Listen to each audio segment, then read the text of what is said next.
नामरूपमतैव सिंधुम् मातैव देववधितं सहितं हिरण्यम् व्यामोहचिन्त्यमतिवैवल्कं सदैवम् दुर्गे स्मृतां मे भवतं प्रणम्यम्। मैं आज इस विक्रमीय नए वर्ष के प्रारंभ में और नवरात्रि के प्रथम दिन आप सभी शिष्यों और साधकों, साधिकाओं और शिष्यों को आशीर्वाद देते हुए मां भगवती जगदम्बा से प्रार्थना करता हूँ कि वे आपके जीवन की सारी इच्छाएं पूर्ण करें, आपके जीवन में पूर्णता दें और आपके जीवन को श्रेयता प्रियता दें। ऐसा ही मैं आपको आशीर्वाद दे रहा हूँ।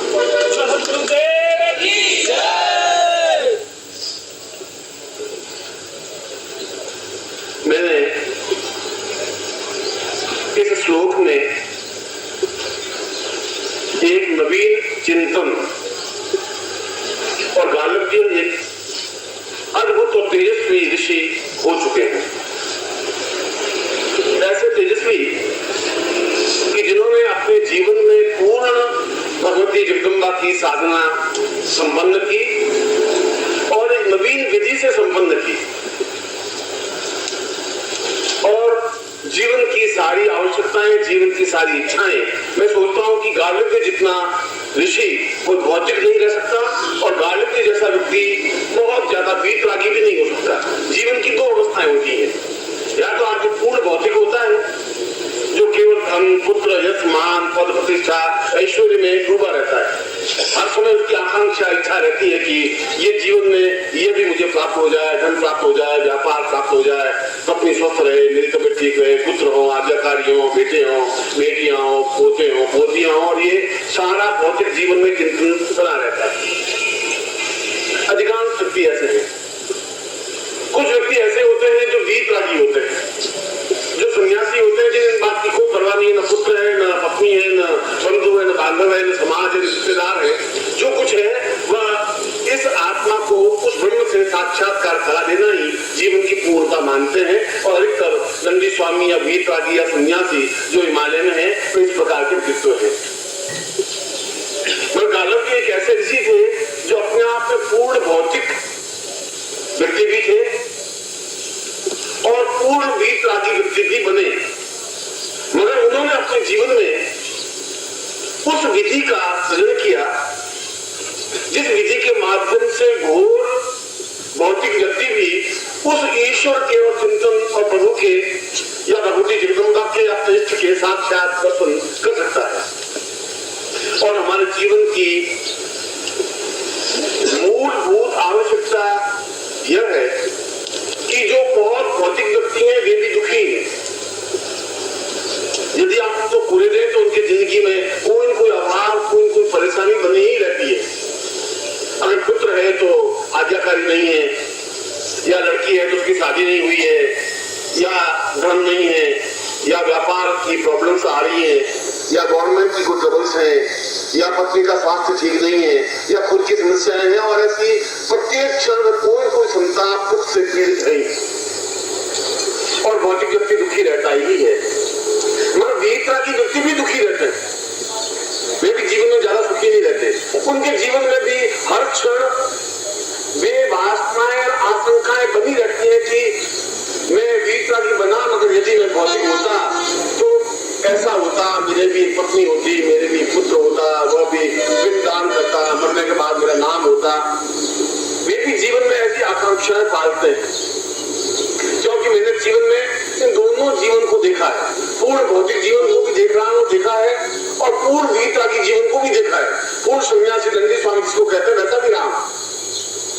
और हिमालय में 15-17-18 साल बिल्कुल जहाँ ग्रस्त और पत्नी और पुत्र और बंधु बांधव से मोह नहीं हो, उस स्टेज और उस स्थिति को प्राप्त की है।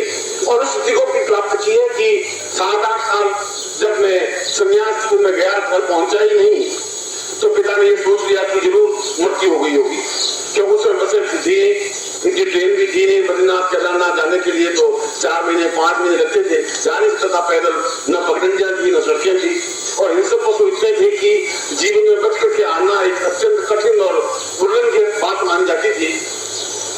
और उन्होंने मेरा श्राद्ध कर दिया कि पुत्र जरूर मर गया होगा, मरने के बाद भी आत्मा तड़प रही होगी तो श्राद्ध कर दे।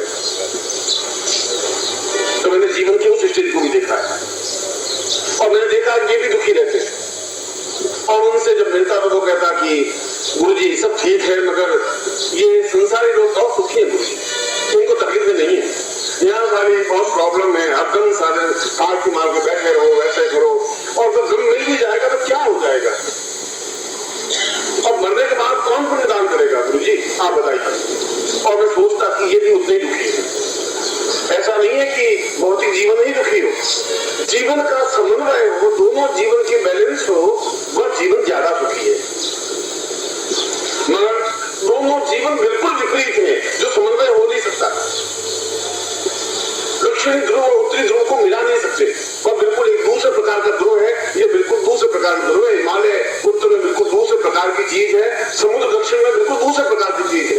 उस समुद्र को उठा के हिमालय से मिलाना या हिमालय को उठा के समुद्र में डाल देना संभव नहीं है। ठीक इसी प्रकार से पूर्ण भौतिक व्यक्ति को वीतरागी बना देना या वीतरागी जीवन भी व्यतीत करना, इस ग्रस्त में लगते हुए कहें कि तुम संन्यास्त रहो, संभव नहीं है। और एक सन्यासी कहें कि तुम बिल्कुल भौतिक जीवन व्यतीत करो, उनके लिए भी संभव नहीं है। पर गालिब ने ऐसा किया, और ये मुझे कमती गालिब की क्यों याद आई कि भोलानाथ ने भी एक जब भजन गाए तो उन्होंने कहा कि चक्षुरुन्मीलितं येन तस्मै श्री गुरुवे नमः, एक लाइन बोली, और शायद आपने इस लाइन को कम से कम 20 बार तो सुनी ही होगी, क्योंकि जहां पर भी शिविर लगे और जहां पर भोलानाथ जी ने गाया तो इस लाइन को वो जरूर गा ही देते हैं बीच बीच में कभी, मगर शायद भोलानाथ जी किसी आप समझते नहीं है। जब भोलानाथ जी नहीं समझ रहे, जो गाने वाला नहीं समझ रहा था, आप भी नहीं समझ रहे हो। उन्होंने कहीं पढ़ा, इसको बोल दिया, और उन्होंने बोला, इसकी आपने सुन लिया, मगर मूल रूप से अर्थ क्या है? चक्षुरुन्मीलितं येन, चक्षु को, आंखों को मिलाने से ही सब कुछ प्राप्त हो सकता है। ये लाइन क्या, अर्थ क्या है, महत्ता क्या है, चिंतन क्या है?